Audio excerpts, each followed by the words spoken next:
12.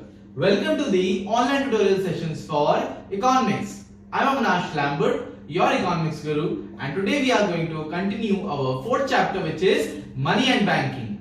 Now, today we are here with a very important topic for a board exam, which is money creation or credit creation. Now, students, what is credit creation? Credit means money and creation means to make money.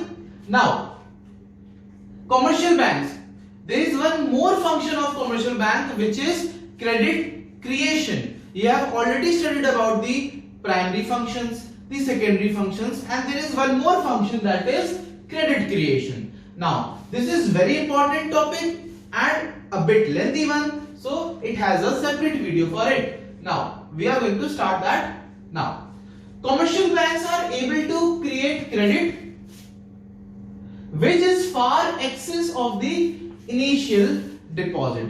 Under the credit creation, it is being said that commercial banks are able to create money which is more than the initial deposit. Suppose there is one new bank in your city, that is Gaurav Bank. Now in that Gaurav Bank, I have deposited 1 lakh rupees. Now in that 1 lakh rupees, it is assumed that with the credit creation function, the bank can create more than 1 lakh rupees. So that is the function. Suppose I have deposited 1 lakh rupees, and in that 1 lakh rupees, Gaurav Bank will create more than 1 lakh rupees, that is 5 lakh rupees or 10 lakh rupees. Fine. So that is the money creation. Now to understand the whole thing, you need to understand few concepts. The first concept is LRR, means legal reserve ratio. Now what is LRR? LRR is the minimum ratio of deposit which every commercial banks like Allahabad Bank, PNB Bank, State Bank of India, now these are the commercial banks. Now legal reserve ratio is the minimum ratio of deposit which every commercial bank has to keep it as cash reserve. Now in the Gaurav Bank, I deposited 1 lakh rupees. Suppose I am their first customer. Now, my 1 lakh rupees, in that 1 lakh rupees, there will be some sort of portion of my 1 lakh rupees that will be kept as cash reserve by that Gaurav Bank. And suppose they are keeping as 20% as their cash reserve. So, for example, the LRR in that case is 20%. Now, in that 1 lakh, the Gaurav Bank will take 20%, that is 20,000 rupees as cash reserve, and the rest of the 80% they will give the people as loans. Suppose the LRR is 20%. Now, in that 20%, I have deposited 1 lakh rupees and 20% will be kept as reserve by the Gaurav Bank. Now the remaining 80,000 rupees will be given to the needy borrowers. They won't touch that 20%. So that is the LRR. They have to keep some limited ratio, some minimum ratio deposit with every commercial bank, and it is known as cash reserve. As cash reserve, they have to keep some proportion of initial deposit. Is that clear? Now LRR can be further divided into two parts. First is cash reserve ratio. Fine. Under the cash reserve ratio, it is the specified minimum fraction.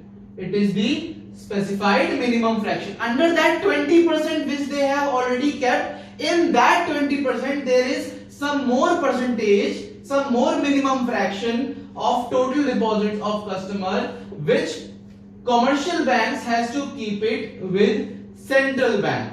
Suppose the 20% means 20,000 rupees. In that 20,000 rupees, the CRR, that is cash reserve ratio, in that 20%, some of the percentage, suppose 75%, central bank is saying that give me the 75% and keep the 25% with you. Now in that 20,000 rupees, 15,000 rupees, that is the 75% of the LRR, will be kept by the central bank and the remaining will be kept by the commercial bank. So the 75% of that 20,000 rupees will be kept by the central bank. That is the cash reserve ratio. And that CRR is fixed by RBI. RBI gives the guideline that from that 20%, 75% of the deposits reserves will be kept by the central bank and rest of the amount will be kept by the commercial bank. So this is the cash reserve ratio. It is the specified minimum fraction of the total deposits of customers which commercial banks has to keep with the central bank, and it is fixed by the RBI to keep control on credit creation so that they can control the process of creation of money. Now the second part of LRR is statutory liquidity ratio. Now it means it is the proportion of total deposit. Once again, there is some more proportion of that LRR which a commercial bank has to keep it with itself in the form of liquid assets like cash, gold or approved securities. Fine. In the CRR, they have to keep it with the central bank, and the remaining, we took the example of 1 lakh rupees. In that 1 lakh rupees, the commercial bank put the LRR of 20%, that is 20,000 rupees they are keeping it as reserve. Now in that 20,000 rupees, 75% has been kept by the central bank as the CRR, and the remaining 25%, that is 5,000 rupees, will be kept by the commercial bank in the forms of cash, gold or any collateral approved security, and in the form of land, in the form of assets, in the form of gold or anything. So that is the statutory liquidity ratio. From that LRR, there are two more divisions in which one is kept by the central bank and the another one is kept by the commercial bank. I think that is very much clear to all of you. Friends, there is one more question which arises from the LRR, that why only a fraction, why a very small portion of deposits are kept as cash reserve? That's a good question. Why a small proportion of the total deposits is kept as reserve? Because we assume that, because it is assumed that all the depositors don't approach the bank for withdrawal of money at the same time. Suppose in the Gaurav Bank, 10 depositors came on a particular day and deposited their money. Now, next day, there is a very slight chance, there is a very narrow chance that all the depositors came back and they want to withdraw their money. Does that happen? No, it does not happen every time. So, in that scenario, the depositors won't be coming together for the withdrawal of money. So, it is assumed that all the depositors don't go to the bank for the withdrawal of money. Not together.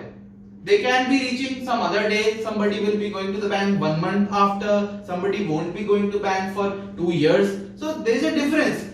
Not every depositor goes to the bank together. So, that is the one assumption, and the second is there is a continuous flow of new deposits into the bank. On a particular day, there were 10 depositors. Then on the next day, there will be some more depositors, and on the third day, there will be some more and more and more on the day by day, and it will goes on. So there is a continuous flow. On a daily basis, there will be some new depositors, but the people who are going to withdraw the money will be very few. So that is the reason the only limited fraction of deposits are kept as reserve, because they don't need it. Suppose I have deposited 1 lakh rupees and next day somebody came and asked for the loan. Now, because you already know that LRR has been kept as 20%, they will keep the 20% with them and the remaining 80% will be given as the loans. Now, if somebody came on the next day that I want my money back, I want to withdraw 1000 rupees. Now, from the LRR, they can give back the amount, whatever the person is asking for withdrawal. So with the help of LRR, they are going to give the withdrawals, and rest of them they are going to give the people, the borrowers, as loans. So this is the question. Sometimes this question is asked in 3 marks. Let's come to the next one. Let's come to the credit creation process. How the credit is created. Now, for understanding the money creation and credit creation, we needed to know about the LRR, the CRR, and SLR. Basically, we needed LRR and we needed to know about the fraction of deposits. Now, let's start with the credit creation. Now, students, to understand credit creation, we need to take 2 assumptions. Which are they? All banks are one. We have to assume that all the banks are connected to each other. In India, let's take the example of India. In India, all the banks are connected and all the banks are one unit. Fine. And the second one is all the payments and receipts are routed through banks. There is no cash transactions. All the events of payments and expenditures or receipts are done by the bank, are routed through bank. Whatever I am giving as payments will be done through bank. So all the money will be back to the banks. They are done through banks. We are not using cash here. Fine. Now, let's start the process of credit creation. We have taken the assumptions. Now let's start the process. First point. Credit creation is determined by 2 things. It is determined by 2 things, which is initial deposit. What is initial deposit? The first deposit of the commercial bank. Suppose in that example of Gaurav Bank, I have deposited 1 lakh rupee as the initial deposit. I am their first customer. So my 1 lakh rupee is the initial deposit. Fine. Now, the second one is legal reserve ratio, that you already know, which is the minimum ratio which is being kept by the commercial bank as cash reserve. Now, in our example, we are going to take LRR as 20%. Fine. Now, suppose LRR is 20% and there is a fresh initial deposit of 10,000 rupees. Suppose someone has suppose I have deposited 10,000 rupees in the bank and the LRR is 20,000. So, this is the initial round in which there is the initial deposit of rupees 10,000 rupees. Fine. Now, the bank keeps rupees 2,000 as cash reserve because the LRR is there. The 20% of 10,000 is 2,000 rupees and the remaining lends the remaining 8% to the borrowers. So we deduct 2,000 from 10,000. The remaining amount, the remaining balance is given to the needy borrowers, which is 8,000 rupees. Fine. Now let's come to the third point. Suppose that borrower spent the entire amount of 8,000 for making payments. Suppose the person who has received the loan, he will do something with that 8,000 rupees. He will invest that money or he will spend that money in purchasing things. Now, as we all know that all payments and receipts are routed through bank. So this 8,000 which the person has received as loan, he will spend that money in buying something else. Fine. So that money will be again back to the bank as 8,000 as secondary deposits. Initial deposits are already done. Now the rest of the deposits will be known as the secondary deposits. Fine. Now the first round has started from here. As the person who has received the 8,000 as loan, he has spent that 8,000, he must have spent that 8,000 rupees for investments or some purchasing. But as we have assumed that all payments and receipts are routed through bank, then in that case, the amount which he has invested or used some used for some purchasing has done through banks, and the banks have received that 8,000 as the secondary deposits. Now let's come to the third point. Suppose the borrowers have spent the entire amount of 8,000 for making payment. Since all payments are routed through bank, the money spent by borrowers comes back to the bank in the form of deposits of those who received this payment. We are talking about this amount, 8,000 rupees. Now, next point. Now, bank again keeps 20% of 8,000 rupees, which is 1,600 rupees. The bank keeps 1,600 rupees and the remaining 6,400 rupees.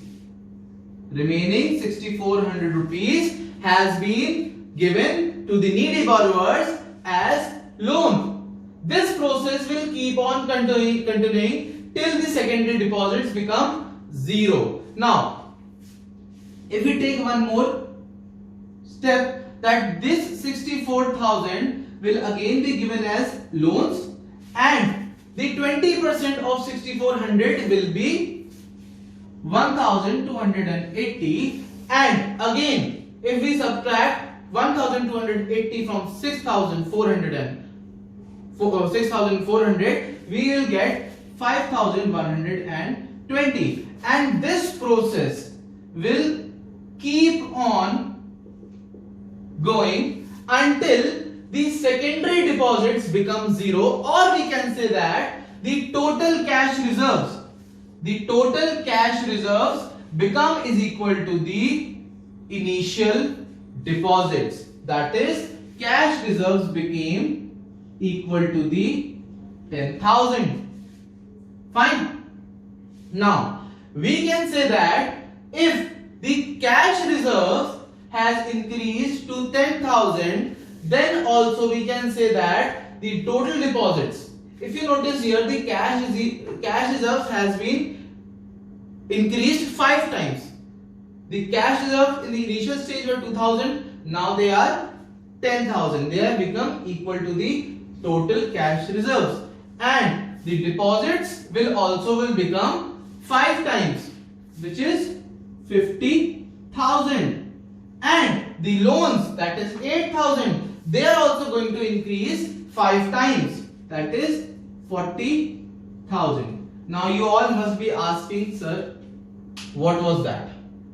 How from nowhere this 5 times came? So let me explain you how this 5 times cash reserve and loan and deposit became. How they increased up to the 5 times. Let's come to the next point. Friends, you all must be asking how this 50,000 came. Why this is 5 times?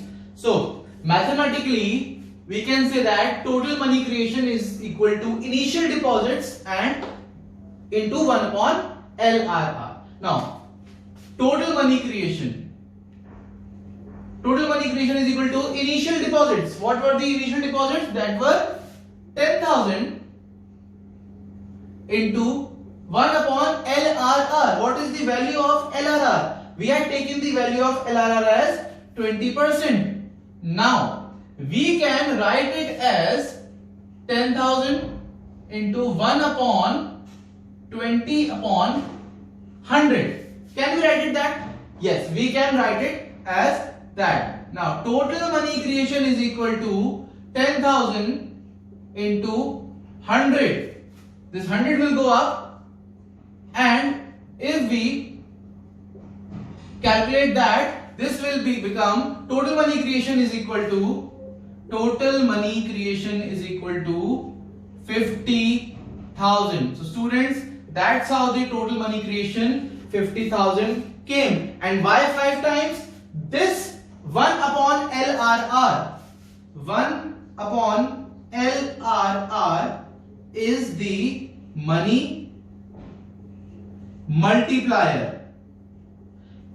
If in the exams you have been asked what is money multiplier, then you will simply write the formula of 1 upon LRR, money multiplier, or small m is equal to LRR. You can write it as money multiplier is equal to 1 upon LRR. You can write it in a full manner like money multiplier is equal to 1 upon LRR. Fine. Now, why this is 5 times? Why this is 5 times? Money multiplier is equal to 1 upon LRR. Now the value of LRR is 20%. So we can write it as 1 upon 20 upon 100. We can write it that, and this 100 will go up. Now the money multiplier is equal to 100 upon 20. Fine. Now this will become 5 times. So the value of money multiplier is equal to 5 times. So my dear students, that's your money multiplier, that's your total money creation, and that's your credit creation, the process of credit creation.